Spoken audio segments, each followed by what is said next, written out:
Okay.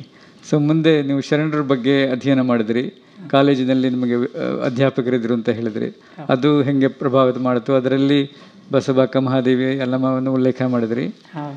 ನನಗೂ ಕೂಡ ಅಲ್ಲಮ್ಮ ಪ್ರಭುಗಳ ಬಗ್ಗೆ ತುಂಬ, ಅವ್ರ ಬಗ್ಗೆ ಸ್ವಲ್ಪ ಎಲ್ಲರ ಮೂರ ಬಗ್ಗೆನೂ ಹೇಳಿ. ಆಮೇಲೆ ಅಲ್ಲಮ್ಮ ಪ್ರಭುಗಳು ಹೇಗೆ ಅವರು ಯೋಗ ಸಾಧನೆ ಮಾಡಿದ್ರು, ಹೆಂಗೆ ಅವರ ಅಷ್ಟೊಂದು ಅನುಭೂತಿ ಹೆಂಗಾಯಿತು ಅಂತ ಅದ್ರ ಬಗ್ಗೆ ಒಂದು ಸ್ವಲ್ಪ ಹೇಳಿ. ನಾನು ಬಹಳ ಕಡೆ ಹೇಳಿದ್ದೇನೆ, ನನಗೇನೋ ಒಂದು ಕಾನ್ಷಿಯಸ್ ಆಗಿ ನಾನು ಶೈವರ ಪಂಥಕ್ಕೆ ಹೋಗಬೇಕು, ಶಿವನ ಬಗ್ಗೆ ತಿಳಿಬೇಕು, ಆದ್ರಿಂದ ವಚನಗಳನ್ನು ಓದಬೇಕು ಅಂತ ಖಂಡಿತ ಹೋದವಳಲ್ಲ. ಜೀವನ ಕರ್ಕೊಂಡು ಹೋಗ್ತಾ ಹೋದ ಹಾಗೆ ಹೋಗುವವಳು ನಾನು.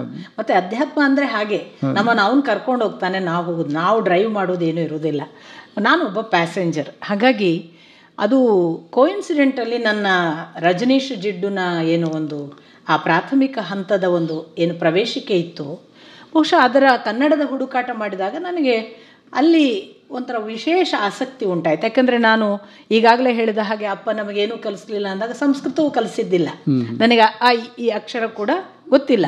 ಅದರಿಂದ ಇವತ್ತು ನಾನು ಓದ್ತೇನೆ, ಓದುವಾಗ ತಪ್ಪು ಗೊತ್ತಾಗುತ್ತೆ, ಆದರೆ ಸರಿ ಯಾವುದು ಅಂತ ಗೊತ್ತಾಗಲ್ಲ, ಅರ್ಥ ಸಾಧಾರಣವಾಗಿ ಆಗುತ್ತೆ, ಎಲ್ಲವನ್ನೂ ಗ್ರಹಿಸಿದ್ದೇನೆ ಹೇಳಲಿಕ್ಕಾಗೋದಿಲ್ಲ. ಆದರೆ ಸಂಸ್ಕೃತ ನನಗೆ ನನ್ನ ಗುರುಗಳು ಒಂದು ಮಾತು ಹೇಳಿದರು, ಮಗಳೇ, ಸಂಸ್ಕೃತ ಒಂದು ಭಾಷೆಯಲ್ಲ, ಅದು ಒಂದು ಅವಸ್ಥೆ ಅಂತ. ಇವತ್ತು ನಂಗೆ ಅರ್ಥ ಆಗುತ್ತೆ, ನಾವು ಆ ಅವಸ್ಥೆ ತಲುಪದೆ ಸಂಸ್ಕೃತ ಅರ್ಥ ಆಗೋದಿಲ್ಲ. ಆದ್ದರಿಂದಲೇ ನಾನು ಈ ಕಳೆದ 10 ವರ್ಷಗಳಲ್ಲಿ ಬೇರೆ ಬೇರೆಯವರ ಮುಖಾಂತರ ಸಂಸ್ಕೃತ ಕಲೀಲಿಕ್ಕೆ ಪ್ರಯತ್ನ ಪಟ್ಟರೆ ನನಗೆ ಒಲಿಲಿಲ್ಲ. ಅದು ಯಾವಾಗ ನನ್ನಲ್ಲಿ, ನಾನು ನಿಮಗೆ ಹೇಳಿದೆ, ಅಪ್ಪ ಆಶೀರ್ವಾದ ಮಾಡಿದರು, ಆನಂತರ ಒಂದು ಟ್ಯೂನಿಂಗ್ ಸ್ಟಾರ್ಟ್ ಆಯಿತು, ಆಗ ಸಂಸ್ಕೃತ ತಿಳ್ಕೊಳ್ಳಿಕ್ಕೆ ಶುರುವಾಯಿತು. ಹಾಗೆ ಇರುವಾಗ ಕನ್ನಡದಲ್ಲಿ ನನಗೆ ಅಧ್ಯಾತ್ಮ ಓದುವುದಕ್ಕೆ ನನಗೆ ಬೇರೆ ದಾರಿಗಳು ನನಗೆ ಗೊತ್ತಿರಲಿಲ್ಲ. ಅಧ್ಯಾತ್ಮ ಅಂತಲ್ಲ, ನನ್ನ ಆಸಕ್ತಿ ರಜನೀಶ್ ಜಿಡ್ಡು ಇದ್ದರು, ಅಂಥದ್ದೇ ಆಸಕ್ತಿ ಇಲ್ಲಿ ಕಾಣಿಸ್ಲಿಕ್ಕೆ ಶುರುವಾಯಿತು. ನಂಗೆ ತುಂಬ ಇದರಲ್ಲಿ ಒಂದು ನಮ್ಮ ಟೇಸ್ಟ್ ಅಂತೇವಲ್ಲ, ಅದು ಅಲ್ಲಿ ಇದೆ ಅಂತ.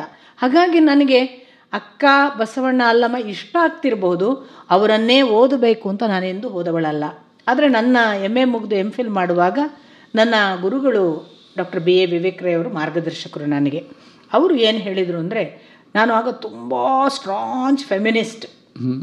ನನ್ನ ಫೆಮಿನಿಸಮ್ ಮಾತ್ರ ಈ ಜಗತ್ತು ಯಾವುದನ್ನು ಫೆಮಿನಿಸಮ್ ಅಂತ ಹೇಳ್ತಿತ್ತು ಅದರ ವಿರುದ್ಧವಾದದ್ದು. ವಿಜಯ ದಬ್ಬೆ ಎಲ್ಲ ಹೇಳ್ತಿದ್ರು, ನೀನು ಮಾತನಾಡೋದು ನಿಲ್ಲಿಸ್ಬೇಡ, ನೀನು ಮಾತಾಡೋದು ಯಾರಿಗೂ ಇಷ್ಟ ಆಗೋದಿಲ್ಲ ಫೆಮಿನಿಸಮ್ಮು, ಬಟ್ ನಿನ್ನ ಫೆಮಿನಿಸಮ್ ತುಂಬ ಸರಿ. ನನ್ನ ಫೆಮಿನಿಸಮ್ ಯಾವುದು ಅಂದರೆ ಅದು ಬಿಯಾಂಡ್ ಜೆಂಡರ್ ಇತ್ತು.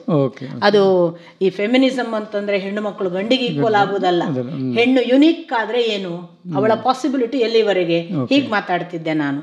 ಸೊ ಆ ದಿಶೆಯಲ್ಲಿ ನಾನು ಇರುವುದನ್ನು ನನ್ನ ಗುರುಗಳು ಗಮನಿಸಿ, ವಿವೇಕ್ ರೈ ಅವರು, ನೀನು ಅಕ್ಕ ಮಹಾದೇವಿ ಮೇಲೆ ಒಂದು MPhil ಥೀಸಿಸ್ ಬರೀ ಅಂತ. ಹೀಗೆ ಅವರ ಪ್ರೇರಣೆಯಿಂದ ನನಗೆ ಅಕ್ಕನ ಪ್ರವೇಶಿಕೆ ಆಯಿತು. ನ್ಯಾಚುರಲಿ ಅಕ್ಕನನ್ನು ನಾನು ನನ್ನ ಫೆಮಿನಿಸಮ್ನ ಭಾಷಣಗಳಲ್ಲಿ ಬೇರೆ ಬೇರೆ ವೇದಿಕೆಗಳಲ್ಲಿ ಅಕ್ಕನ ಕುರಿತು ಮಾತನಾಡುವಾಗ ಜನಕ್ಕೆ ಏನು ಒಂದು ತಿಳುವಳಿಕೆ ಬಂತು ಅಂದರೆ, ಇವಳು ವಚನದ ಮೇಲೆ ಹೆಚ್ಚು ಚೆನ್ನಾಗಿ ಅರ್ಥ ಹೇಳ್ತಾಳೆ, ವಚನದ ಗ್ರಹಿಸುವ ಶಕ್ತಿ ಚೆನ್ನಾಗಿದೆ. ಅವ್ರೇನು ಮಾಡ್ತಿದ್ರು, ಬಸವಣ್ಣನ ಮೇಲೆ ಮಾತಾಡಿ, ಅಲ್ಲಮನ ಮೇಲೆ ನಾನು ಮಾತಾಡಿಲ್ಲ. ನಿಮಗೆ ಗೊತ್ತಿರ್ಲಿಕ್ಕೆ ಸಾಕು, ನಾನು ಪ್ರಥಮ ಮಾತು ಆಡಿದ್ದು 2019 ಅಥವಾ 20 ನನ್ನ ಅಪ್ಪನಿಗೆ ನಮಸ್ಕಾರ ಮಾಡಿ ಹೋದದ್ದೇ ಪ್ರಥಮ ಭಾಷಣ ನನ್ನದು ಅಲ್ಲಮನ ಮೇಲೆ. ಯಾಕೆ ಅಂತಂದರೆ, ನನ್ನ ಗುರುಗಳು ನನ್ನ ಜೊತೆಗೆ ಹಿಮಾಚಲ ಪ್ರದೇಶದಲ್ಲಿ 1993ರಲ್ಲಿ ಈ ಅಕ್ಟೋಬರ್ ಮತ್ತು ಏಪ್ರಿಲ್ ಮೇ ರಜೆಯಲ್ಲಿ ನಾನು ಅವ್ರ ಜೊತೆಗೆ ಹೋಗ್ತಿದ್ದೆ, ಒನ್ಸ್ ಫಾರ್ ಆಲ್ ಹೋಗೋ ಮೊದಲು. ಆಗ ಅವರು ನನಗೆ ಅಲ್ಲಿ ಬೇಂದ್ರೆಯ ಕವಿತೆಗಳನ್ನು, ಅಲ್ಲಮನನ್ನೆಲ್ಲ ಓದಿ ಹೇಳ್ತಿದ್ರು. ನಾವು ಒಂದೇ ಮಾತು ಹೇಳ್ತಿದ್ದೆ, ಪಾಪ ಅದು ಏನು ಓದ್ತಿರೋ ಗೊತ್ತಾಗಲ್ಲ ಅಲ್ಲಮನನ್ನು, ನೀವು ಅವನನ್ನೊಂದು ಬಿಟ್ಬಿಡಿ, ನೀವು ಬೇಕಿದ್ರೆ ಬೇಂದ್ರೇನು ಓದಿ ಅಂತ. ಹೀಗೆ ನಾನು ಅಲ್ಲಮನನ್ನು ಇಷ್ಟಪಡ್ತಿರಲಿಲ್ಲ. ಅವನು ಕೂಡ ಹಾಗೆ ಒಂದು ಸ್ತರಕ್ಕೆ ಬರದೆ ನಮಗೆ ತೆರ್ಕೊಳ್ಳೋದಿಲ್ಲ. 3 ಅಥವಾ 10 ಬಾರಿ, 3 ಓರಲ್ಲಿ 10 ಬಾರಿ ನನಗೆ ಪತ್ರ ಮುಖೇನ ಸುತ್ತೂರು ಶ್ರೀಗಳು, ನೀವು ಅಕ್ಕನ ಬಗ್ಗೆ ಬರೆದ ಹಾಗೆ ಅಲ್ಲಮನ ಬಗ್ಗೆ ಬರೀರಿ ಅಂತ 2007ರಿಂದ ಹೇಳ್ತಿದ್ರು. ಪ್ರತಿ ಸಾರಿ ನಾನು ಅವರಿಗೆ ಬರೆದ ಪ್ರತ್ಯುತ್ತರ, ನನಗೆ ಅಲ್ಲಮ ತನ್ನನ್ನು ತೆರೆದುಕೊಂಡಿಲ್ಲ, ಅವನು ತೆರೆದುಕೊಂಡಾಗ ಬರೆಯುತ್ತೇನೆ. ಯಾಕೆಂದರೆ ನನಗೆ ಹಿಡಿದ್ರೆ ಅರ್ಥನೇ ಆಗ್ತಿರಲಿಲ್ಲ ಅವನು. 2020ರಲ್ಲಿ ಬಸವ ಅಕ್ಕ ಅಲ್ಲಮ ಮಾತನಾಡಿ ಅಂದಾಗ ಅದಕ್ಕೆ ಪೂರ್ವದಲ್ಲೇ ನನಗೆ ಅಲ್ಲಮನ ಒಂದು ಓಪನಿಂಗ್ ಆಗಿತ್ತು ಅಂತ ಕಾಣಿಸುತ್ತೆ. ಮತ್ತು ನೀವು ಭಾವಿಸ್ಬೋದು, ನನಗೆ ಸಿದ್ದೇಶ್ವರ ಶ್ರೀಗಳು ಪರಮ ಗುರುಗಳಿದ್ದ ಹಾಗೆ ತುಂಬ ಇಷ್ಟ ನನಗೆ ಅವರು. ನಾನು ಅವರ ಜಗತ್ತನ್ನು ಕಂಡವಳು, ಅವರಿರುವ ಅವರ ಜೊತೆಗಿದ್ದ ಎಲ್ಲ ಜಗತ್ತು. ಆದರೆ ನಾನು ಇವತ್ತಿಗೂ ಕೂಡ ಅಲ್ಲಮನ ವಚನ ನಿರ್ವಚನ ಅನ್ನುವ ಅವರ ಪುಸ್ತಕ ಓದಿಲ್ಲ. ನನಗೆ ವ್ಯಾಖ್ಯಾನಗಳನ್ನು ಓದುವುದಾಗೋದಿಲ್ಲ. ಓದಿದ ತಕ್ಷಣ ನನ್ನದು ಸತ್ತು ಹೋಗ್ತದೆ, ನನ್ನೊಳಗೆ ಒಂದು ಸ್ಫುರಣ ಆಗಬೇಕು. ನನಗೆ ಅಲ್ಲಮ ತೆರೆದು ಅರ್ಥ ಹೇಳಬೇಕು, ಅವನು ಹೇಳಿದ ಅರ್ಥ ನಾನೇ ಹೇಳಿದ್ದಾಗಿರಬೇಕು, ಇಲ್ಲಿವರೆಗೆ ಯಾರು ಹೇಳಿದ್ದಾಗಿರಬಾರ್ದು. ಈ ಥರದ ಒಂದು ಹೊಸತಿನ ಹುಡುಕಾಟ ನನ್ನೊಳಗಿದ್ದರಿಂದ ನಾನು ಅದನ್ನು ಓದಲಿಲ್ಲ. ಹೀಗೆ ಮಾಡಿದಾಗ ನನಗೆ ಅಕ್ಕ ಅಫ್ಕೋರ್ಸ್ ನನಗೆ ತೆರೆದುಕೊಂಡ ರೀತಿಯನ್ನು ಬಹುಶಃ ಇವತ್ತು ಕನ್ನಡದ ಬೇರೆ ಯಾವ ಅಕ್ಕನ ಕುರಿತ ವಿಮರ್ಶೆಗಳು ಹೇಳಲ್ಲ, ನೀವು ಹೇಳಿದ್ದು ಬೇರೆ ಇದೆ ಅಂತ ಒಂದು ಮಾತು ಎಲ್ಲರೂ ಆಡ್ತಾರೆ, ಅದೊಂದು ಭಾಗ. ಬಸವಣ್ಣನ ಕುರಿತು ನಾನು ಹೆಚ್ಚು ಅಧ್ಯಯನಾತ್ಮಕ ಮಾತನಾಡಲಿಲ್ಲದಿದ್ದರೂ ಬಸವಣ್ಣನ ಕುರಿತು ನಾನು ಹೇಳುವ ದೃಷ್ಟಿಕೋನ ಬೇರೆ ಅಂತ ಅದು ಒಂದು ಅಭಿಪ್ರಾಯ ಇದೆ.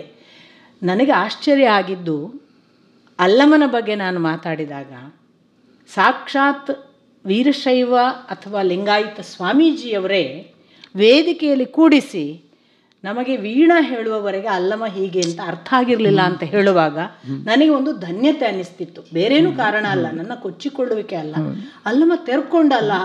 ಆ ಅರ್ಥದಲ್ಲಿ ನಾನು ಯಾವ ವ್ಯಾಖ್ಯಾನ ಓದದೆ ನನಗೆ ತೋರಿದ್ದನ್ನು ಹೇಳಿದಾಗ ಅವರಿಗೆ ಹೌದು ಅನ್ನಿಸುವ ಹಾಗೆ ಅದು ಆಯ್ತಲ್ಲ ಅಂತ ಒಂದು ಧನ್ಯತೆ. ಏನು ಅಲ್ಲಮ ನಮ್ಮ ಕಾಲಘಟ್ಟದಲ್ಲಿ, ನನಗೆ 12ನೇ ಶತಮಾನ ಅಂದರೆ ದೂರ ಅಂತ ಅನಿಸಲ್ಲ. ನಾವೆಲ್ಲ ನಮ್ಮ ಮನುಷ್ಯ ಲೋಕದ ಕನ್ನಡದ ಸಾಮಾನ್ಯ ಜಗತ್ತಿಗೆ ಬಂದ ನಂತರದವರು ಅವರೆಲ್ಲ. ಅಂಥ ಒಬ್ಬ ಅಲ್ಲಮ ಯಾವ ಹೈಟಿಗೆ ಬದುಕಿದ್ದ. ಅವನು ಒಂದು ಹೆಣ್ಣಿನ ಪ್ರೀತಿಯಿಂದ ವಂಚಿತನಾದ ಮೇಲೆ ಅವನು ನಡೆದ ರೀತಿ, ಅವನು ನಡೆದ ಆ ದಾರಿಯಲ್ಲಿ ಬಂದಂತಹ ಎಲ್ಲ ಕಷ್ಟಗಳಿಗೆ ಮುಖಾಮುಖಿಯಾದಾಗ ಇದ್ದ ಧೀರತ್ವ ಮತ್ತು ಅವನು ಪಡೆದಂತಹ ಅದರ ಕಟ್ಟಕಡೆಯ ಯಾವ ಒಂದು ಎಸೆನ್ಸ್ ಅಂತ ನಾವು ಯಾವುದನ್ನು ಹೇಳ್ತೇವೆ, ಸಾಕ್ಷಾತ್ಕಾರ ಅನ್ನಿ, ಆ ತುದಿ ತಲುಪಿದ ನಂತರ ಅವನು ಆದಂತಹ ಒಂದು ಆ ಗಟ್ಟಿತನದ ಆ ಅವಸ್ಥೆ ಬಹುಶಃ ನನಗೆ ನನ್ನ ಗುರುಗಳು ಹಾಗೇ ಇದ್ದರು. ನನಗೆ ಯಾವಾಗಲೂ ಅನಿಸುತ್ತೆ ನನ್ನ ಗುರುಗಳು ಪಕ್ಕ ಹಾಗೇ ಇದ್ದರು. ಸತ್ಯಕಾಮರನ್ನು ನಮಗೆ ಹತ್ತಿರದವರು ನೋಡಿದಾಗ ಅನ್ನಿಸಿದ್ದು ಒಂದು ಭಾಗ, ಆದರೆ ಅಲ್ಲಮ ಓದಿನಲ್ಲಿ ಹಾಗೆ ಕಾಣಿಸಬೇಕಾದ್ರೆ ಸತ್ಯಕಾಮರನ್ನು ಓದುವಾಗ ಹಾಗೆ ಕಾಣ್ತಾರೋ ಇಲ್ಲೋ ನಾನು ಹೇಳಲಾರೆ. ಅಲ್ಲಮ ವಚನಗಳನ್ನು ಸರಿಯಾಗಿ ಓದಿದರೆ ನಮಗೆ ಹಾಗೆ ಕಾಣಿಸುವಷ್ಟು ತನ್ನನ್ನು ಬಿಟ್ಟು ಹೋಗಿದ್ದಾನಲ್ಲ. ಒಬ್ಬ ಮನುಷ್ಯ ತನ್ನ ವಾಕ್ಕಿನಲ್ಲಿ ತನ್ನನ್ನು ಪ್ರಕಟಪಡಿಸುವಷ್ಟು ಪ್ರಖರ ಆಗಬೇಕಾದ್ರೆ ಅವನ ಅಂತಃಸತ್ವ ಎಷ್ಟಿರಬೇಕು ಅಂತ ನಾನು ಎಣಿಸೋದು. ಅವನ ಒಂದೊಂದು ವಚನ, ಅವನು ಯಾವ ಹೈಟ್ ಅಂದರೆ, ನೀವು ಕೇಳಿದ್ರೆ ಅಂತ ನಾನು ಹೇಳೋದು, ಯೋಗ ಮಾರ್ಗದಲ್ಲಿ ನಾನು ನಿನ್ನೆ ಕೂಡ ಹೇಳಿದೆ, ಯೋಗ ಮಾರ್ಗದಲ್ಲಿ ಶ್ರೀಕೃಷ್ಣನಿಗೆ ಪರ್ಯಾಯವಾದ ಇನ್ನೊಂದು ವ್ಯಕ್ತಿತ್ವ ನಮ್ಮ ಕಾಲಘಟ್ಟದಲ್ಲಿ ನಾವು ನಮ್ಮ ಚರಿತ್ರೆ ನೋಡಿದಂತಹ ಒಬ್ಬ ವ್ಯಕ್ತಿ ಇದ್ದಾನೆ ಅಂತ ಹೇಳುವಾಗ ಅವತಾರವಲ್ಲ, ಕೃಷ್ಣನ ಹಾಗೆ ಅವತಾರವಲ್ಲ, ಒಬ್ಬ ಸಾಮಾನ್ಯ ವಾದ್ಯ ಓದುವ ಹುಡುಗ, ವಾದ್ಯ ಬಾರಿಸುವ ಹುಡುಗ, ಅವನು ಈ ಮಟ್ಟಕ್ಕೆ ಬೆಳೀತಾನೆ ಅಂದರೆ ಕೃಷ್ಣನಂತೆ ಇನ್ನೊಬ್ಬ ಇದ್ದಾನೆ ಅನ್ನುವ ಹಾಗೆ ನನಗೆ ಅವ ಕಾಣಿಸಿದ್ದಾನೆ. ನಾನು ಅದನ್ನು ನಿನ್ನೆ ದಿನ ನಿಮಗೆ ಮತ್ತೆ ಅಲ್ಲೂ ಹೇಳಿದೆ. ನನಗೆ ಹಾಗೆಲ್ಲ ಹೇಳಿ ಆದಮೇಲೆ ಬೇಂದ್ರೆಯವರ ಒಂದು ಲೇಖನ ಸಿಕ್ತು. ಬೇಂದ್ರೆಯವರು ಕೂಡ ಇದೇ ವಾಕ್ಯ ಬರೀತಾರೆ, ಅಲ್ಲಮ ಶ್ರೀಕೃಷ್ಣನ ಹಾಗೆ ಅಂತ. ಹಾಗೆ ನನ್ನ ಮಾತು ನನಗೆ ಅನ್ನಿಸಿದ್ದು, ನನಗೆ ಕಾಣಿಸಿದ್ದು ಅದು ಸತ್ಯ ಅಂತ ನನಗೆ ಒಂದು ಸಂತೋಷ, ಸಮಾಧಾನವೂ ಆಯಿತು. ಗುಡ್.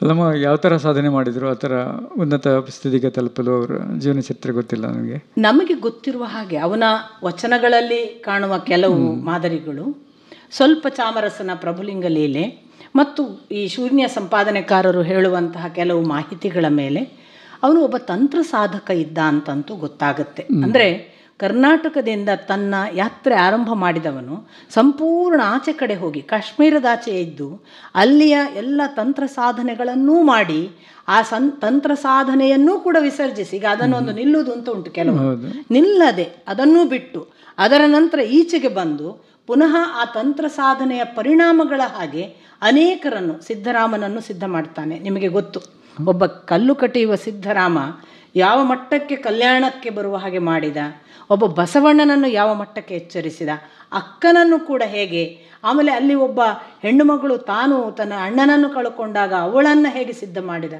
ಅವನು. ಅಂದರೆ ಒಂದು ಮನುಷ್ಯ ತಂತ್ರಪಥ ಹೇಳುವ ಹಾಗೆ ನಿಮ್ಮನ್ನು ಟ್ರಾನ್ಸ್ಫಾರ್ಮ್ ಮಾಡಲಿಕ್ಕೆ ನಿಮ್ಮ ಜೊತೆಗೆ ಕೂತು ಏನು ಮಾಡಬೇಕಾಗಿಲ್ಲ.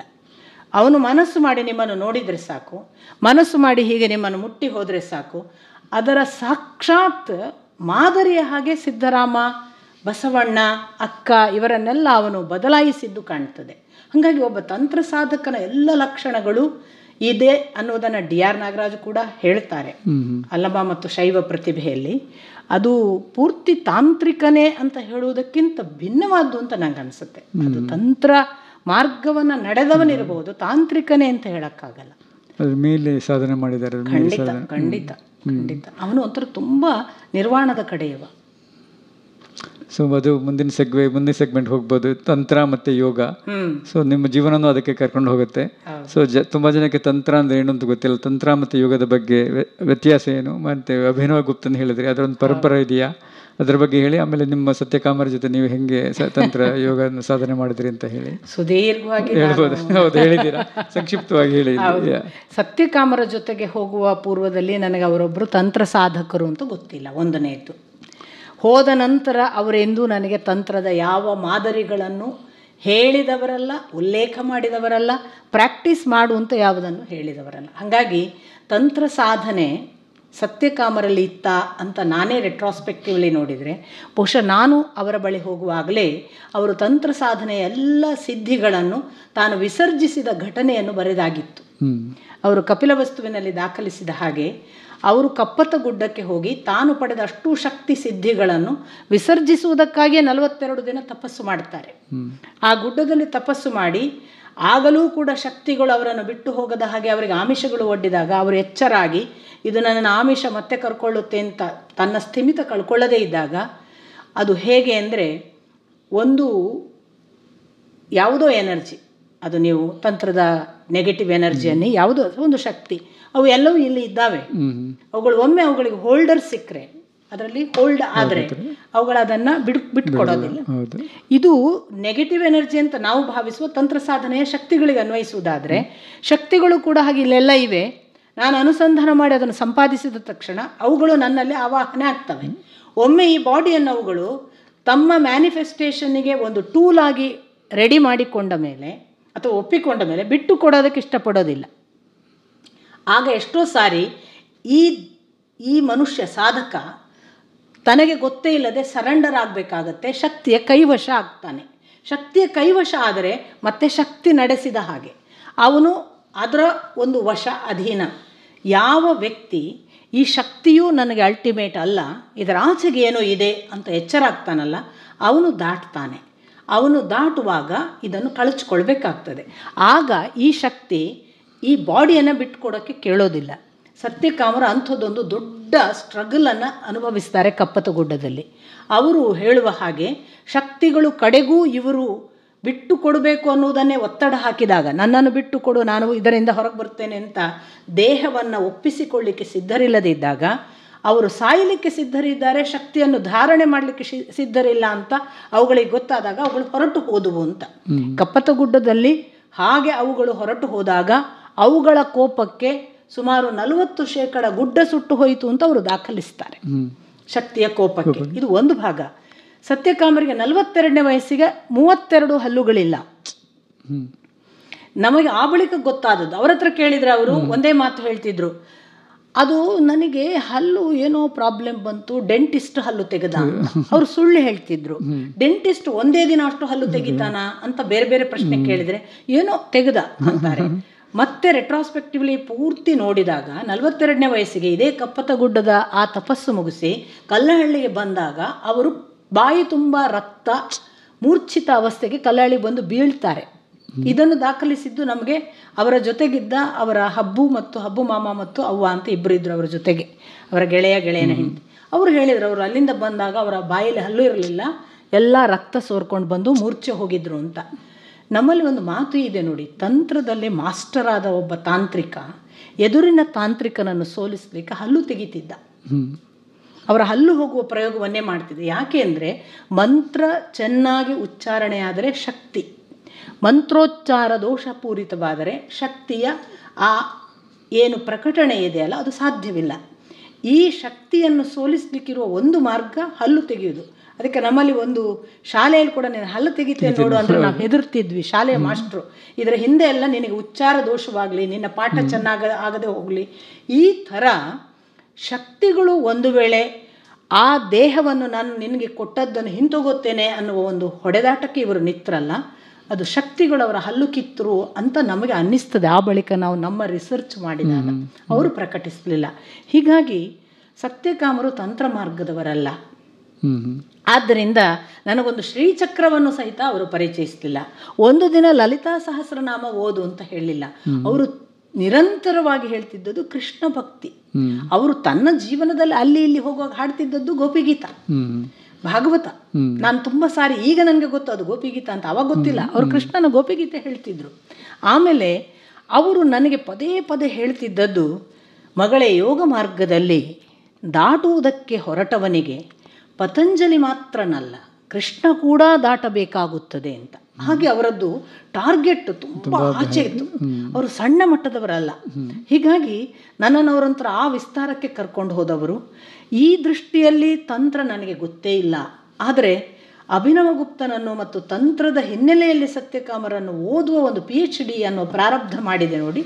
ಆಗ ಸ್ವಲ್ಪ ನೀವು ಹೇಳಿದ ತಂತ್ರದ ಕೆಲವು ಪ್ರವೇಶ, ಅಫ್ಕೋರ್ಸ್ ತಂತ್ರದ ಪ್ರವೇಶದ ಯಾವ ಮಾದರಿಗಳನ್ನು ನನಗೆ ಹೇಳದಿದ್ರೂ ಕೂಡ ನನ್ನ ಗುರುಗಳು ಟ್ರಾನ್ಸ್ಫಾರ್ಮೇಷನ್ನ ಧಾಟಿಗಳು ಉಂಟಲ್ಲ, ಅದು ಪಕ್ಕಾ ತಂತ್ರ ಮಾರ್ಗ. ಈಗ ನಂಗೆ ಅರ್ಥ ಆಗೋದು. ಯಾಕೆಂದರೆ ಮಲಗಿದ್ದ ನನ್ನ ಹಣೆಯ ಮೇಲೆ ಪಾದದ ಹೆಬ್ಬೆಟ್ಟು ಊರಿದ್ರು, ಅವರಿಗೆ ಬಿಟ್ಟದ್ದು. ಯಾವಾಗ ಏನು ಮಾಡ್ತಾರೆ ಅವರಿಗೆ ಬಿಟ್ಟಿದ್ದು.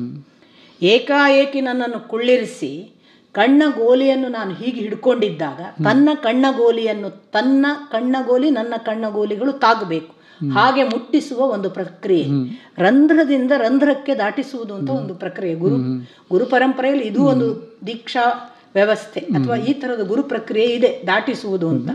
ಕಿವಿಯ ಒಳಗೆ ಕಿವಿ, ಮೂಗಿನ ಹೊಳ್ಳೆ ಹಾಕಿ ಅವರು ಉಸಿರಾಡುವಾಗ ನಾನು ತಗೋಬೇಕು, ನಾನು ಬಿಟ್ಟಾಗ ಅವರು ತಗೋಬೇಕು, ಇಂಥದ್ದೊಂದು ಪ್ರಕ್ರಿಯೆ. ಅಂದರೆ ಅಂತೆವಾಸಿ ಅನ್ನುವ ಯಥಾರ್ಥ ಅವರ ಒಳಗೆ ವಾಸಿಸುವಂತೆ ಮಾಡುವುದು. ಈ ಥರದ ಒಂದು ಅವರ ಈ ತೋಳನ್ನು ಕಚ್ಚಲಿಕ್ಕೆ ಕೊಟ್ಟರೆ ಅವರು, ನಾನು ನನ್ನ ಬಾಯಲ್ಲಿ ಅವರ ಆ ಇಡೀ ಮಾಂಸ ಮುದ್ದೆ ಬರಬೇಕು ಹಂಗೆ ಕಚ್ಚುತ್ತಿದ್ರೆ ಅವ್ರು ತಗೊಳ್ತಿರ್ಲಿಲ್ಲ. ಕಚ್ಚು, ನನ್ನನ್ನು ಹೀರು, ನನ್ನ ರಕ್ತ ಮಾಂಸವನ್ನು ತೆಗೆದುಕೊಂಡು ನೀನು ಬೆಳೆ, ಇದು ಎಲ್ಲ ಕ್ರಮ. ಹೀಗಾಗಿ ಯೋಗ ಪ್ರಕ್ರಿಯೆಗಳು ಖಂಡಿತ ಮಾಡ್ತಿದ್ರು, ಈ ಥರದ್ದೆಲ್ಲ ನಡೆಸ್ತಿದ್ರು. ಹಾಗಾಗಿ ಈ ಪ್ರಕ್ರಿಯೆಯನ್ನು ನೋಡಿದರೆ ಅವರಿಗೆ ತಂತ್ರ ಮಾರ್ಗದ ಸಾಧನೆಯ ದಾಟಿಸುವ ಕ್ರಿಯೆಗಳೆಲ್ಲ ಅದೇ ಮೆಥಡ್. ಆದರೆ ಅವರು ನನಗೆ ತಂತ್ರವನ್ನು ಬೋಧಿಸಿದ್ದಾಗಲಿ ಹೇಳಿದ್ದಾಗಲಿ ಇಲ್ಲ. ಆಮೇಲೆ ತಂತ್ರ ಟೆಕ್ನಿಕ್ ಅಂತ ಅನೇಕರು, ತಂತ್ರ ಅಂದರೆ ಅದು ಈಗ ನಾವು ಹೇಳುವ ಯಾವುದು ಜಾದು ಅಂತ, ಐಂದ್ರಜಾಲಿಕ ವಿದ್ಯೆ ಅಂತ ಕೆಲವರು. ತಂತ್ರ ಅಂದರೆ ನನಗೆ ನನ್ನ ಗುರುಗಳ ಮೂಲಕ ತಿಳಿದದ್ದು, ತನ್ನನ್ನು ತಾನು ವಿಸ್ತರಿಸಿಕೊಳ್ಳುವುದು ಯಾವುದು, ಅದು ತಂತ್ರ. ವಿಸ್ತಾರಕ್ಕೆ ಒಳಗಾಗುವುದು. ಆ ದೃಷ್ಟಿಯಲ್ಲಿ ಅವರ ಪಂಚಮಗಳ ನಡುವೆ ಕಪಿಲವಸ್ತು, ಅವರ ಸ್ವತಂತ್ರ, ಅವರೇ ಬರೆದ ಅರ್ಧದಾರಿ, ಅವರೇ ಬರೆದಂತಹ ಕೊನೆಯ ತಂತ್ರ ಯೋನಿ ಕೃತಿ, ಕೊನೆಯ ಅಂದರೆ 97ನಲ್ಲಿ. ಅದರ ನಂತರ ಅವರು ಅಭಿನವನನ್ನು ಬರೆದಿದ್ದಾರೆ, ಅಶ್ವಘೋಷ. ನೀವು ಒಂದೊಂದು ವಾಕ್ಯ ಕೂಡ ಓದಿದರೆ ನನಗೆ ಅವರು ಈ ಕಾಲಮಾನಕ್ಕೆ ಇರಬೇಕಿತ್ತು ಅಂತ ಖಂಡಿತ ಅನಿಸುತ್ತೆ. ಯಾಕಂದರೆ ಆ ಥರದ ಪ್ರಖರವಾದ, ನಾನು ನನ್ನ ಜೀವಿತಾವಧಿಯಲ್ಲಿ ಇದುವರೆಗೆ ಅಂಥ ವ್ಯಕ್ತಿಯನ್ನು ನೋಡಿಲ್ಲ. ನನ್ನ ಗುರುಗಳು ಅಂತ ನಾನು ಹೇಳೋದು, ನಂಗೆ ಅಂಥ ಒಣ ಹೆಮ್ಮೆ, ಗರ್ವ, ಅಭಿಮಾನ ಅವ್ರ ಬಗ್ಗೆ ಹೇಳಿ ಅವರನ್ನು ದೊಡ್ಡವರು ಹೇಳುವ ಬೇರೆ ಆ ಥರದ ಯಾವ ಸೋಗಲಾಡಿತನದ ಮಾತಲ್ಲ. ನಾನು ಇಷ್ಟರವರೆಗೆ ಅಂಥ ವ್ಯಕ್ತಿಯನ್ನು ನೋಡಿಲ್ಲ, ಇನ್ನು ನೋಡ್ತೇನೆ ನನಗೆ ಗೊತ್ತಿಲ್ಲ. ಬಹಳ ಸುಂದರವಾಗಿ ವರ್ಣಿಸಿದ್ರಿ. ಆಮೇಲೆ ಇವಾಗ ನೀವು ವೈಷ್ಣವ ಧರ್ಮ ಗ್ರಂಥಗಳನ್ನು ಓದ್ತಾ ಇದ್ದೀರಾ. ಸೊ ಇದು ಯಾವ ಸ್ಟೇಜ್ ಅಂತ ಹೇಳ್ತಾರೆ ನೀವು ವೈಷ್ಣವ ಗ್ರಂಥಗಳನ್ನು? ಈಗ ನನಗೆ ನಾನು ಓದ್ತಾ ಇರುವ ಭಗವದ್ಗೀತೆ ಇರ್ಬೋದು, ರಾಮಾಯಣ ಇರಬಹುದು, ಶ್ರೀಮದ್ ಭಾಗವತ ಇರ್ಬೋದು, ಅಥವಾ ನಾನೀಗ ಓದ್ತಾ ಇರುವ ಪುರಾಣಗಳು, ಸುಮಾರು 8 ಮುಗಿಸಿ 9ನೇ ಪುರಾಣವನ್ನು ಓದ್ತಿದ್ದೆ ನಾನು. ಇವುಗಳೆಲ್ಲ ನನಗೆ ಏನು ಅನ್ನಿಸ್ತಿದೆ ಅಂತಂದರೆ, ನಾನು ಇಷ್ಟು ದಿವಸ ನಡೆದೇ ಅಲ್ಲ, ಇವುಗಳು ಅರ್ಥ ಆಗ್ತಿವೆ. ನಾನು ನಡೆದ ದಾರಿಯನ್ನು, ಅದು ಒಂದು ವಿಶೇಷ ವಲಯದ ನಡೆ ನಾನು ನಡೆದಾಗ, ಈಗ ಅದಕ್ಕೆ ಅರ್ಥ ಆಗುವ ಸ್ಥಿತಿ. ಅದು ಹಾಗೆ ನಡೆದದ್ದು ಈ ಕಾರಣಕ್ಕೆ, ಆಗ ಅದು ಅದರ ಅರ್ಥ ಹೀಗೆ ಅನ್ನೋದನ್ನೆಲ್ಲ ಅರ್ಥೈಸುವುದಕ್ಕೆ ಈ ಶಾಸ್ತ್ರ ಪರಂಪರೆ ನನಗೆ ತುಂಬ ಸಹಾಯ ಮಾಡ್ತಿದೆ. ಸ್ಪೆಷಲಿ ನಾವು ಉಪನಿಷತ್ತನ್ನು ಓದುವಾಗ, ಋಗ್ವೇದವನ್ನು ಓದುವಾಗ, ನಾನು ನಮ್ಮ ವಿದ್ಯಾರ್ಥಿಗಳು ಕೂತ್ಕೊಂಡು ನಮ್ಮಷ್ಟಕ್ಕೆ, ನನ್ನದೆಲ್ಲ ಸ್ವಾಧ್ಯಾಯ ಆಗಬೇಕು ಅಂತ ಅಪ್ಪನಿಗೆ ಒಂದು ಛಲ ಇತ್ತು ಕಾಣ್ತದೆ, ಅದಕ್ಕೆ ಅವ್ರು ಯಾವ ಪಾಠ ಮಾಡಿಲ್ಲ ಅಂತ ನಾನು ಈಗ ಭಾವಿಸೋದು. ಅದೆಲ್ಲ ಮಾಡುವಾಗ ನಂಗೆ ಅನಿಸುತ್ತೆ, ಇದು ನನಗೆ ಆಗಿನ ದಿನಗಳ ನನ್ನ ನಡೆಯನ್ನು ಹೆಚ್ಚು ಅರ್ಥ ಮಾಡಿಕೊಡ್ತಿದೆ. ಮತ್ತು ನನ್ನ ಒಳಗಿನ ಆ ನಡೆ ಅದು ಏನೋ ಅಂತ ಒಂದು ಥರದ ನನಗೆ ಗೊತ್ತಿಲ್ಲದ ಸ್ಥಿತಿ ಅಲ್ಲ, ಅದನ್ನು ಅರಿವಿನ ಭಾಗವಾಗಿ ಮಾರ್ಪಡಿಸ್ತಾ ಇದೆ ಈ ಓದು. ನೀವು ಇದೆಲ್ಲ ತತ್ವಶಾಸ್ತ್ರಗಳನ್ನು ಓದಿದ್ದೀರಾ. ನಿಮ್ಮ ಭಾಷಣ ಕೇಳಿದ್ರೆ ನೀವು ಅದನ್ನು ಸಂಶ್ಲೇಷಣೆ ಅಥವಾ ಸಿಂಥಸಿಸ್ ಮಾಡ್ತೀರಾ ಅನಿಸುತ್ತೆ. ಸೊ ಅದು ಎಲ್ಲಿ ತನಕ ನಡೀತಾ ಇದೆ ಪ್ರಯೋಗ, ಅದು ಹೆಂಗೆ ಮುಂದೆ ಹೋಗುತ್ತೆ? ನಾನು ನಿಜವಾಗಿ ಕಾನ್ಷಿಯಸ್ ಆಗಿ ಯಾವುದೂ ಮಾಡೋದಿಲ್ಲ, ನಾನು ಈಗಾಗಲೇ ನಿಮಗೆ ಹೇಳಿದೆ. ಆದರೆ ನನ್ನ ಗುರುಗಳ ಕಾರಣವಾಗಿ ಅಥವಾ ನಾನು ಬಹಳ ಇಷ್ಟಪಟ್ಟು ಓದಿದ ಬೇರೆ ಬೇರೆ ರಜನೀಶು, ಜಿಡ್ಡು ಅಥವಾ ಈವನ್ ವಚನಕಾರರು ಎಲ್ಲ ನನಗೆ ಮಾಡಿದ ಮೊದಲನೆಯ ಪ್ರೇರಣೆ ಏನು ಅಂದರೆ ಅಧ್ಯಾತ್ಮ ಕೂಡಿಸಲಿಕ್ಕೆ ಇದೆ, ಅಧ್ಯಾತ್ಮ ಒಡೆಯಲಿಕ್ಕೆ ಇಲ್ಲ. ಎಲ್ಲವೂ ಒಡೆಯಲಿಕ್ಕಿದೆ, ಇಡೀ ಜಗತ್ತು ಒಡೆಯಲಿಕ್ಕೆ ಇದೆ, ಭೇದಕ್ಕಾಗಿ ಇದೆ. ಅಧ್ಯಾತ್ಮ ಮಾತ್ರ ಯಾರನ್ನೂ ಭೇದವಿಲ್ಲದೆ, ಜಾತಿ ಕುಲ ಲಿಂಗ ಯಾವ ಭೇದವಿಲ್ಲದೆ ಕೂಡಿಸುವ ಒಂದು ತತ್ವ ಸತ್ವ ಇದ್ದರೆ ಅದು ಭಗವತ್ ಸತ್ವ ಮಾತ್ರ, ಬೇರೆ ಯಾವುದರಿಂದಲೂ ಸಾಧ್ಯ ಇಲ್ಲ. ಅಂಥ ಅಧ್ಯಾತ್ಮವನ್ನೇ ಒಡೆಯುವುದಕ್ಕೆ ಬಳಸ್ತಾರಲ್ಲ, ತುಂಬ ದುಃಖ ಆಗ್ತದೆ.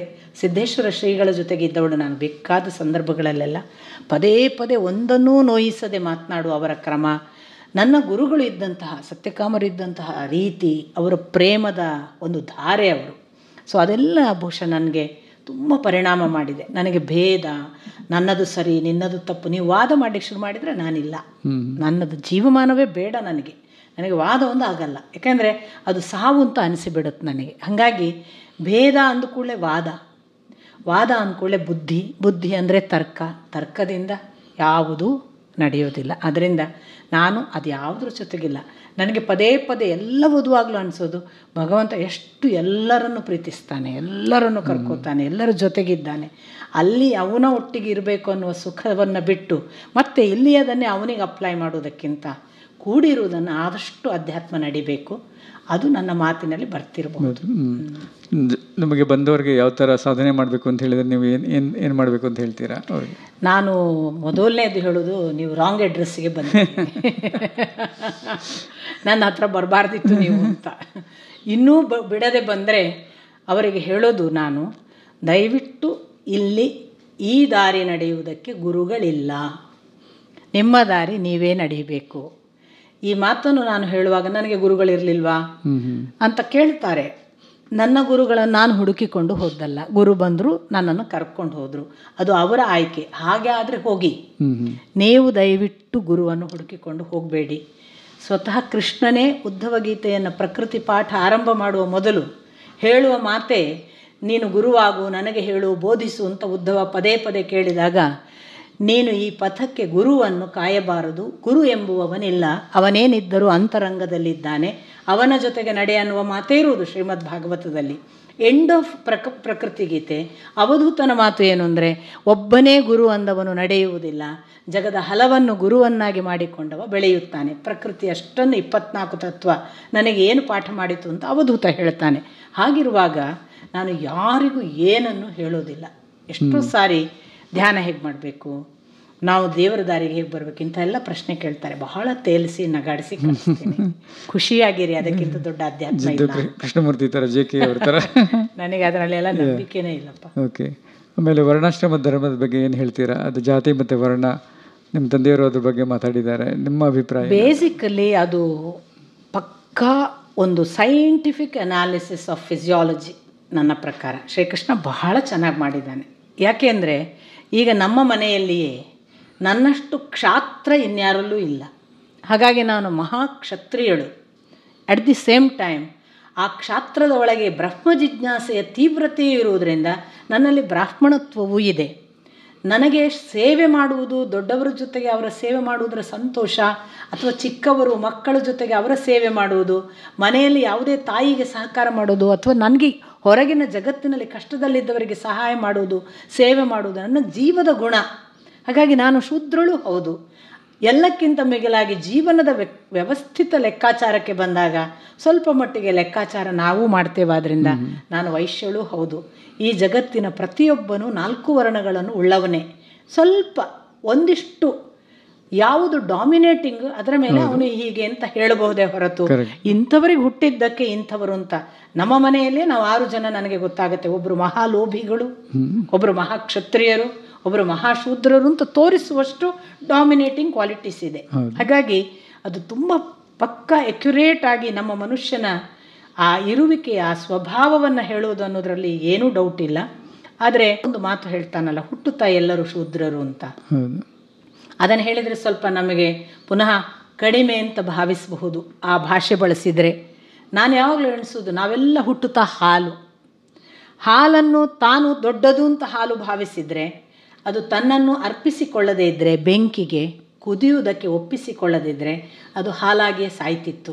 ಅದು ಯಾವಾಗ ಪಾಕಕ್ಕೆ ಸಮರ್ಪಿಸಿಕೊಂಡಿತು, ಹಾಲು ನಿಧಾನಕ್ಕೆ ಕುದ್ದು ಪಾಕಗೊಂಡ ಒಂದು ಆ ಸ್ಥಿತಿಯಲ್ಲಿ ಮೊಸರಿಗೆ ಸಮರ್ಪಿಸಿಕೊಂಡಾಗ ಅದು ಮೊಸರಾಗ್ತದೆ. ಅದು ಎರಡನೇ ಹಂತ.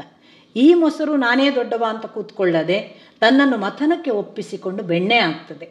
ಆ ಬೆಣ್ಣೆ ನಾನೇ ಅಂತ ದೊಡ್ಡಸ್ತಿಕೆ ಮಾಡದೆ ತನ್ನನ್ನು ಅಗ್ನಿಗೆ ಸಮರ್ಪಿಸಿಕೊಂಡಾಗ ತುಪ್ಪವಾಗ್ತದೆ. ಈ ತುಪ್ಪವೂ ಕೂಡ ನಾನು ಈ ಜಗತ್ತಿನ ಅತ್ಯಂತ ಶ್ರೇಷ್ಠಾವಸ್ಥೆ ಅಂತ ಎಣಿಸಿ ತನ್ನನ್ನು ತಾನು ತುಪ್ಪ ದೊಡ್ಡವ ಅಂತ ತಿಳಿದಿದ್ದರೆ ಅದು ಅಲ್ಲಿಗೆ ಮುಕ್ತಾಯವಾಗ್ತಿತ್ತು. ಅದೂ ಮೋಕ್ಷ ಕಾಣುವುದು ತನ್ನನ್ನು ದೀಪಕ್ಕೆ ಅರ್ಪಿಸಿಕೊಂಡು ಅಗ್ನಿಗೆ ಅರ್ಪಿಸಿಕೊಂಡು ಆವಿಯಾದಾಗ. ನಾವೆಲ್ಲ ಹಾಗೆ ಅಂತ ನಾನು ಭಾವಿಸೋದು. ನಾವು ಹುಟ್ಟುತ್ತಾ ಎಲ್ಲರೂ ಹಾಲು, ನಮ್ಮಲ್ಲಿ ಎಲ್ಲರಲ್ಲೂ ಒಂದೇ ಭಾವ. ನಾವು ಯಾರಿಗೆ ಅರ್ಪಿಸಿಕೊಂಡಿದ್ದೇವೆ ಅನ್ನೋದರ ಮೂಲಕ ನಾವು ಆ ಹಂತ ಹಂತವಾಗಿ ಒಂದು ದಿನ ಮೊಸರಾಗ್ಬೋದು, ಒಂದು ದಿವಸ ಬೆಣ್ಣೆ ಆಗ್ಬೋದು, ಒಂದು ದಿವಸ ತುಪ್ಪ ಆಗ್ಬೋದು. ತುಪ್ಪದ ನಂತರದ ಶುದ್ಧೋದಕದ ಸ್ಥಿತಿ, ಸಪ್ತ ಚಕ್ರಗಳನ್ನು ದಾಟಿದ ನಂತರದ ಹಾಲು, ಮೊಸರು, ತುಪ್ಪ ಶುದ್ಧೋದಕ ಆಗ್ತದಲ್ಲ, ಆ ಸ್ಥಿತಿ ತಲುಪಬಹುದು ಅಂತ ಅನಿಸುತ್ತೆ. ಓಕೆ, ಆಹಾರದ ವಿಷಯಕ್ಕೆ ಬಂದಮೇಲೆ ನೀವು ಆಹಾರನ ರೀತಿಯಲ್ಲಿ ತುಂಬ ಕಟ್ಟುನಿಟ್ಟಾಗಿದ್ದೀರಾ. ಅದು ಹೆಂಗೆ ಶುರು ಆಯಿತು? ಅದು ಒಂದು ಸಾಧನವ ಏನು? ಅದು ದಿನಕ್ಕೆ 4 ಅಥವಾ 5 ಊಟ ಮಾಡ್ತಿದ್ದವಳು 26ರವರೆಗೆ, ಗುರುಗಳ ಜೊತೆಗೆ ಬರುವವರೆಗೆ. ಒಂದು ದಿವಸ ಗುರುಗಳು ಎತ್ತಿಕೊಂಡು ಹೋದ ಮೇಲೆ ಅವರ ಬದುಕು ನನ್ನ ಬದುಕು ನನಗೆ ಗೊತ್ತೇ ಇರಲಿಲ್ಲ. ಇದಂದರೆ ನೀವು ಕೇಳಬಹುದು ಹಾಗಂದರೆ ಏನು ಅಂತ. ನನಗೆ ಒಂದು ಅವರು ಬದುಕಿದ ಹಾಗೆ ನಾನು ಬದುಕುವುದು, ಅದು ಅಲ್ಲಿ ನನ್ನದೊಂದು ಬದುಕು ಪ್ರತ್ಯೇಕ ಅಂತಿಲ್ಲ. ಅವರ ಒಂದು ದಿನಚರಿಯಲ್ಲಿ ನನಗೆ ಮಧ್ಯಾಹ್ನ ಒಂದು ಊಟ, ರಾತ್ರಿ ನಾನು ಉಪವಾಸ ಅಂತ ನನಗೆ ಗೊತ್ತಿಲ್ಲ ಅದೆಲ್ಲ ಉಪವಾಸ ಅಂತ. ಸೊ ಇದು ರೂಢಿ ಆಯಿತು. ಬೆಳಿಗ್ಗೆ ಉಪವಾಸ, ನಮ್ಮ ಪಾಡಿಗೆ ನಾವು ಧ್ಯಾನಕ್ಕೆ ಕೂತ್ಕೊಳ್ಳೋದು. ಮಧ್ಯಾಹ್ನ 2:30ಗೆ ಕಣ್ಣು ತೆರೆದಾಗ ಅವರು ಮಾಡಿಟ್ಟ ಅಡುಗೆ ಊಟ ಮಾಡೋದು. ರಾತ್ರಿ ನಾನು ಮತ್ತೆ ಧ್ಯಾನಕ್ಕೆ ಕೂತವಳು ಕಣ್ಣು ತೆಗಿತಿದ್ದದ್ದು 11:30ಗೆ. ಆಗ ಅವರೊಂದು ಗ್ಲಾಸು ರವಾ ಗಂಜಿ ಅಥವಾ ಹೆಸರು ಬೇಳೆ ಗಂಜಿ. ಹೀಗೆ ಒಂದು ಊಟ ನನಗೆ ಪ್ರಾರಂಭದಲ್ಲಿ ಅವರ ಜೊತೆಗೆ ಇದ್ದಾಗ 4 ವರ್ಷದ ಅವಧಿಯಲ್ಲಿ ಆದಂತಹ ಒಂದು ಪ್ರಾಕ್ಟೀಸ್, ಸತತಾಭ್ಯಾಸ ಅಷ್ಟೇ. ಆನಂತರ ನಾನು ಬರ್ಬರ್ತಾ ನನಗೆ ಧ್ಯಾನ ಕಡಿಮೆ ಮಾಡಬೇಕಾಯಿತು, ಚಟುವಟಿಕೆಗಳು ಹೆಚ್ಚಾಗಿ. ಸೊ ನಿನ್ನದು ಈಗ ನೈಷ್ಕರ್ಮ್ಯ ಸಿದ್ಧಿ ಮಗಳೇ, ಮುಂದೆ ಕರ್ಮಸಿದ್ಧಿ ಇದೆ ಅಂತಿದ್ದರು ಅವರು. ನನ್ನ ಧ್ಯಾನಕ್ಕೆ ಕೂತ್ಕೊಳ್ಳುವ ಕಾಲಘಟ್ಟದಲ್ಲಿ ಬಹುಶಃ ಕರ್ಮಸಿದ್ಧಿ ಪ್ರಾರಂಭ ಆಯಿತು, ಹೆಚ್ಚು ಕೆಲಸಗಳು. ಆಗ ಮಧ್ಯಾಹ್ನದ ಒಂದು ಊಟ ಸಾಲೋದಿಲ್ಲ ಅನಿಸಿ ರಾತ್ರಿ ಒಂದು ಊಟ, ಅಂದರೆ ಮಧ್ಯಾಹ್ನದ ಊಟದ ಅರ್ಧ ಊಟವನ್ನು ರಾತ್ರಿ, ಇದು 2 ಊಟ ಅನ್ನೋದು ಅಭ್ಯಾಸ ಆಯಿತು. ನಡುವೆ ತಿನ್ನುವ ಅಭ್ಯಾಸ ಹೊರಟೇ ಹೋಯಿತು. ನೀರು ಕುಡಿಯೋದು, ಬಿಸಿನೀರು, ಇದು ಯಾವುದೇ ವ್ರತ ನೇಮಕ್ಕಾಗಿ ಅಲ್ಲ. ರಾತ್ರಿ ಊಟ ಬಿಟ್ಟರೆ ನಿದ್ದೆ ಬರ್ತಿರಲಿಲ್ಲ ಮತ್ತೆ ನನಗೆ. ಅದಕ್ಕಾಗಿ ರಾತ್ರಿ ಊಟ ಮಾಡ್ತೀನಿ, ಒಂದು ಸ್ವಲ್ಪ ಊಟ ಮಾಡಿದರೆ ನಿದ್ದೆ ಮಾಡ್ತೀನಿ. ಓಕೆ, ನೀವು ಎಲ್ಲ ತತ್ವಶಾಸ್ತ್ರಗಳನ್ನು ಸಂಶ್ಲೇಷಣೆ ಮಾಡ್ತಾ ಇದ್ದೀರಾ. ಕೆಲವರು ಒಂದೇ ಶಾಸ್ತ್ರದಲ್ಲಿರೋರು ನಿಮಗೆ ವಿರೋಧ ವ್ಯಕ್ತಪಡಿಸಿದಾರ, ನೀವು ಹೆಂಗೆ ಅದನ್ನು ನನಗೆ ಯಾರೂ ಶತ್ರುಗಳಿಲ್ಲ. ಅವರು ನನ್ನ ಬಗ್ಗೆ ಏನಾದರೂ ಅಂದರೂ ನನಗೆ ಬೇಸರಗಳಿಲ್ಲ. ತುಂಬ ಜನ ನನ್ನನ್ನು ಆಚಾರ್ಯರಿಗೆ ವಿರೋಧ, ಬನ್ನಂಜಿಯವರಿಗೆ ವಿರೋಧ, ಮಧ್ವ ಸಿದ್ಧಾಂತಕ್ಕೆ ಒಂದು ಬ್ಲ್ಯಾಕ್ ಸ್ಪಾಟು, ಅವಳು ಆಚಾರ್ಯರ ಮಗಳಾಗಿ, ಬನ್ನಂಜ ಗೋವಿಂದಾಚಾರ್ಯರ ಮಗಳಾಗಿ ಹೀಗೆ ಮಾತಾಡ್ತಾಳೆ ಎಲ್ಲ ಅಂದದ್ದುಂಟು. ನಾನು ವೈಯಕ್ತಿಕವಾಗಿ ಒಂದೇ ಒಂದು ವಾಕ್ಯವನ್ನು ಕೂಡ ಮಧ್ವಾಚಾರ್ಯರ ವಿರೋಧವಾಗಿ ಆಡಿಲ್ಲ. ನನಗೆ ವಿರೋಧವಾಗಿ ಆಡಬೇಕು ಅನ್ನೋ ಕಾನ್ಷಿಯಸ್ ಎಫರ್ಟು ಅಲ್ಲ. ನನಗೇನು ಗೊತ್ತಿಲ್ಲದವರ ಬಗ್ಗೆ ನಾನು ಏನು ಮಾತನಾಡೋದು? ಅವರು ಎಷ್ಟೋ ದಾರಿ ನಡೆದವರು, ಅವರೆಲ್ಲರೂ ಕೂಡ. ಅವರು ನಡೆದ ಒಂದು ಹೆಜ್ಜೆ ನಡೆಯದೆ ಅವರ ಬಗ್ಗೆ ಮಾತನಾಡೋದಕ್ಕೆ ಏನು ಅರ್ಹತೆ? ಹಾಗಾಗಿ ಅದು ನನ್ನ ಲೋಕವೇ ಅಲ್ಲ. ಜಗತ್ತು ತುಂಬ ನನ್ನ ಬಗ್ಗೆ ಮಾತನಾಡಿದೆ ಬೇರೆ ಬೇರೆ ಸಂದರ್ಭಗಳಲ್ಲಿ. ಬಹುಶಃ ಅದನ್ನೆಲ್ಲ ಯೋಚನೆ ಮಾಡ್ತಾ ಕೂತ್ರೆ ನಾನು ನಡಿಲಿಕ್ಕೆ ಸಾಧ್ಯ ಇಲ್ಲ. ನಾನು ಸತ್ಯಕಾಮರ ಜೊತೆಗೆ ಹೋದಾಗ ಆಡಿದ ಮಾತುಗಳು, ಆಗ ಕೇಳಿದ ಅಪಮಾನದ ಮಾತುಗಳನ್ನೆಲ್ಲ ನೋಡಿದರೆ ನನಗೆ ಇವು ಯಾವುವೂ ಮೂಡುವುದಿಲ್ಲ. ಆಡುವವರು ಆಡ್ತಿರ್ತಾರೆ, ನಡೆಯುವ ದಾರಿ ನನ್ನದು. Okay okay. ಕೊನೆಯದಾಗಿ ವೀಕ್ಷಕರಿಗೆ ಏನು ಸಂದೇಶವನ್ನು ಹೇಳ್ತೀರಾ? ದೇವರ ಆಣೆಗೂ ನನ್ನ ಹತ್ರ ಸಂದೇಶವಿಲ್ಲ. ಇಲ್ಲಿ ದಿಕ್ಕು ತೋರಿಸ್ಲಿಕ್ಕೆ ಯಾರೂ ಇಲ್ಲ. ನಾವು ನಮ್ಮ ದಿಕ್ಕನ್ನು ನಾವೇ ಹುಡುಕಬೇಕು. ಅದೊಂದೇ ನನಗೆ ನನ್ನ ಜೀವಿತಾವಧಿಯಲ್ಲಿ ನನ್ನ ಗುರುಗಳೂ ಮಾಡಿ ಹೋದಂತಹ ಮಾರ್ಗದರ್ಶನ. ಯಾಕಂದರೆ ಅವರು ಹೋದಾಗ ಅದು ಗೊತ್ತಾಗಿದೆ, ಇಲ್ಲಿ ನಡೆಸಲಿಕ್ಕೆ ಬಂದವರಲ್ಲ, ಅವರು ಸ್ಪಾರ್ಕ್ ಮಾಡಿ ಹೋಗಲಿಕ್ಕೆ ಬಂದವರು ಅಂತ. ಹಾಗಾಗಿ ಸಂದೇಶಗಳೇನಿಲ್ಲ, ನಿಮ್ಮ ದಾರಿ ನೀವೇ ಕಳೆದುಕೊಳ್ಳಿ ಅಂತ. Yes yeah. ಸೊ ತುಂಬ ಚೆನ್ನಾಗಿ ಹೇಳಿದ್ರಿ. ಸೊ ಈ ಸಂದರ್ಶನಕ್ಕೆ ತುಂಬ ಧನ್ಯವಾದಗಳು. ಹೇಳಿ, ನೀವು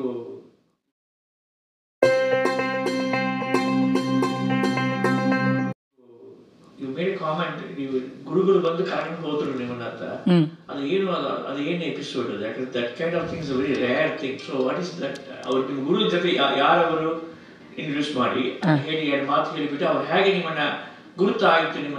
ಸತ್ಯಕಾಮರು ಅಂತ ನನ್ನ ಅಪ್ಪನಿಗೂ ಗೊತ್ತು. ಅವರು ಒಬ್ಬರು ಲೇಖಕರಾಗಿ ಗೊತ್ತು, ಸಾಧಕರಾಗಿಯೂ ನಮ್ಮ ಅಪ್ಪನಿಗೆ ಗೊತ್ತು. ನಾನು ಆಗಲೇ ಹೇಳಿದ ನಮ್ಮ ಪಕ್ಕದ ಮನೆಯ ಭಗವತಿ ಬಲ್ಲಾಳ್ ಅಣ್ಣ ಮುರಾರಿ ಬಲ್ಲಾಳ್ ಅವರ ಮನೆಯಲ್ಲೇ ಬಂದು ಇರ್ತಿದ್ರು ಅವರು. ಸುಮಾರು ನಾನು SSLCಯಲ್ಲಿ ಅವರನ್ನು ನೋಡಿದ್ದೇನೆ. ಬಟ್ ಅವರು ನನ್ನನ್ನು ಪಿಕ್ ಮಾಡಿದ್ದು ನನಗೆ 26 ಆಗುವಾಗ. ನಾನು ಅವರಿಗೆ ಕೇಳಿದ್ದುಂಟು, 10 ವರ್ಷ 10-15 ವರ್ಷ ಸುಮ್ಮನೆ ಬಿಟ್ಬಿಟ್ರಿ ಅಲ್ಲಪ್ಪ. ನನ್ನನ್ನು 11ನೇ ವರ್ಷ 15ನೇ ವಯಸ್ಸಿಗೆ ನೋಡಿದವರು 11 ವರ್ಷ ಸುಮ್ಮನೆ ಬಿಟ್ರಿ ಹಾಳಾಗಲಿಕ್ಕೆ, ಈಗ ಕರ್ಕೊಂಡು ಹೊರಟ್ರಿ ಅಲ್ಲ ಅಂದಾಗ ಅವರು ಹೇಳಿದ್ದುಂಟು, ಪಾತ್ರ ಸಿದ್ಧವಾಗಬೇಕಲ್ಲ ಮಗಳೇ ಅಂತ. ಮತ್ತು ಅದು ಕರ್ಕೊಂಡು ಹೋದದ್ದು ಬಹಳ ಸುಂದರವಾದ ಎಪಿಸೋಡು. ನಾನದು ನನ್ನ ಅನುಭವ ಕಥನದಲ್ಲಿ ಬರೆದಿದ್ದೇನೆ, ಸತ್ಯಕಾಮರೊಡನೆ ನನ್ನ 1000 ದಿನಗಳು ಅಂತ. ಅದು ಒಂದು ಒಳ್ಳೆಯ ಮಾಸ್ಟರ್ ಪ್ಲ್ಯಾನ್. ಇದು ನನ್ನನ್ನು ಅವರು ಕರ್ಕೊಂಡು ಹೋದ್ದು ಅನ್ನೋದಕ್ಕೆ ಏನು ದಾಖಲೆ, ಅದು ನಾನೇ ಹೋದ್ದಲ್ಲ ಯಾಕೆ ಅಂತ ನೀವು ಕೇಳುವುದಾದರೆ, 10-11 ವರ್ಷ ನಿರಂತರ 6 ತಿಂಗಳು ಬಂದು ಉಡುಪಿಯಲ್ಲಿ ಇರ್ತಿದ್ರು ಸತ್ಯಕಾಮರು. ಆ 11 ವರ್ಷ ಅವರಿಗೆ ಉಡುಪಿಯಲ್ಲಿ ಒಂದು ದೊಡ್ಡ ಅವರ ಫ್ಯಾನ್ ಫಾಲೋವರ್ಸ್ ಅನ್ನುವಂತಹ ಬಳಗ ಇತ್ತು. ಮುರಾಯಣ್ಣನ ಮನೇಲಿ ಎಲ್ಲರೂ ಬಂದು ಸೇರ್ತಿದ್ರು.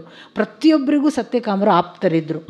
ನನ್ನನ್ನು ಕರ್ಕೊಂಡು ಹೋದ್ಮೇಲೆ ಅವರು ಉಡುಪಿಗೆ ಒಂದು ಬಾರಿ ವರ್ಷದಲ್ಲಿ ಸುಮ್ಮನೆ ಒಂದು ಫ್ಲೈಯಿಂಗ್ ವಿಸಿಟ್ ಥರ ನಮ್ಮ ಅಪ್ಪನ ಹತ್ರ ಬಂದು ಅಪ್ಪನಿಗೆ ನಮಸ್ಕರಿಸಿ ಮತ್ತೆ ಕರ್ಕೊಂಡು ಹೋಗ್ತಿದ್ರು. ನಾವು ಒಂದೇ ದಿವಸ 2ನೇ ದಿವಸ ಇರ್ತಿರಲಿಲ್ಲ ಅಪ್ಪನ ಹತ್ರ. ಆಗ ಉಡುಪಿಯಲ್ಲಿ ಕೆಲವರು ನಾವು ಬಂದಿದ್ದೇವೆ ಅಂತ ಗೊತ್ತಾದರೆ ಅವರ ಫ್ಯಾನ್ ಫಾಲೋವರ್ಸ್ ಓಡಿ ಬರ್ತಿದ್ರು. ಒಬ್ಬ ವ್ಯಕ್ತಿ ತುಂಬ ಹಚ್ಕೊಂಡಿದ್ರು, ಮೂರ್ತಿಯವರು ಅಂತ, ವೈಕೆ ಮೂರ್ತಿಯವರು ಅಂತ. ಅವರು ಕೇಳಿದರು, ಏನು ಸತ್ಯಕಾಮರೇ, ನಮ್ಮನ್ನು ಮರೆತೇ ಬಿಟ್ರಲ್ಲ, ನಮ್ಮ ಬಳಿಗೆ ಬರುವುದೇ ಇಲ್ಲವಲ್ಲ, ಉಡುಪಿಗೆ ಬರುವುದು ಬಿಟ್ರಿ ಅಲ್ಲ. ಸತ್ಯಕಾಮರು ಆಗ ಕೊಟ್ಟ ಉತ್ತರ, ನನ್ನನ್ನು ನೋಡಿ ನಾನು ಬಂದ ಕೆಲಸ ಆಯಿತಲ್ಲ. ಅಂದರೆ ಟಾರ್ಗೆಟ್ ಇಟ್ಟು ಬಂದ ಹಾಗೆ ಉತ್ತರವಿತ್ತು. ತಾನು ಬಂದದ್ದು ಈ ಕೆಲಸಕ್ಕೆ, ಈಗ ಅದು ಕೆಲಸ ಆಗಿದೆ, ಇನ್ನೇನು ನನಗೆ ಉಡುಪಿಯಲ್ಲಿ ಕೆಲಸ ಅಂತ ಒಂದು ಮಾತು. 1972ರಲ್ಲಿ ಬಾಗಲಕೋಟೆಯಲ್ಲಿ ನಮ್ಮ ಅಪ್ಪನನ್ನು ಮೀಟ್ ಆಗ್ತಾರೆ ಸತ್ಯಕಾಮರು. ನಾನು ಆಗೇನು 4 ವರ್ಷದ ಮಗು.